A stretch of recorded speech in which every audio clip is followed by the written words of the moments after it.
மாண்புமிகு தமிழ்நாடு முதலமைச்சர் தளபதியார் அவர்களுக்கு எனது மனமார்ந்த நன்றியை தெரிவித்துக் கொள்கிறேன். என்னை இன்றைக்கு கழகத்தில் தாயுள்ளத்தோடு என்னை இணைத்திருக்கிறார்கள்.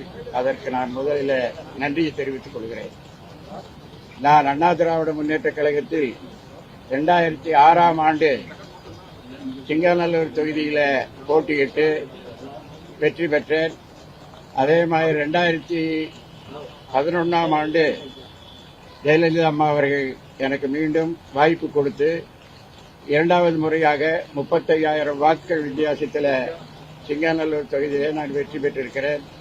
சிங்காநல்லூர் தொகுதியில வெற்றி பெற்றதோடு மட்டுமல்ல, அண்ணா தொழிற்சங்க பேரவை செயலாளராக என்னை அம்மா அவர்கள் நியமித்தார்கள். நான் பொறுப்பேற்கிற போது வெறும் 50,000 மெம்பர்கள் இருந்தார்கள்.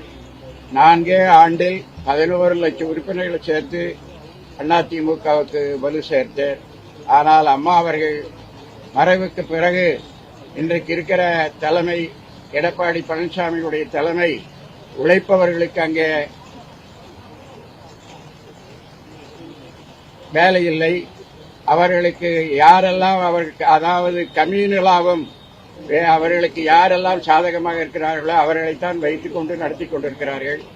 என் மீது பொய் வழக்கு போட்டார்கள். ஆனால் அந்த பொய் வழக்கு அவர்களே திருப்பி வாபஸ் பெற்றுக் கொண்டார்கள். ஆனால் இன்றைக்கு தமிழகத்தை பொறுத்தளவில் நம்முடைய முதலமைச்சர் தளபதியார் அவர்களுடைய ஆட்சி மிக நன்றாக இருக்கிறது என்பதை சாதாரண மக்கள் இன்றைக்கு பேசிக் கொண்டிருக்கிறார்கள். அரசியல் ரீதியாக சில பேர் விமர்சிக்கிறார்களே தவிர, அதாவது கீழ்மட்டத்தில் இருக்கக்கூடிய சாதாரண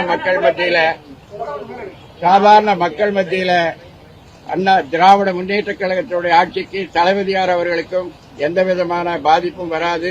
மீண்டும் 2வது முறை தளபதியார் அவர்கள் முதலமைச்சராவது உறுதி.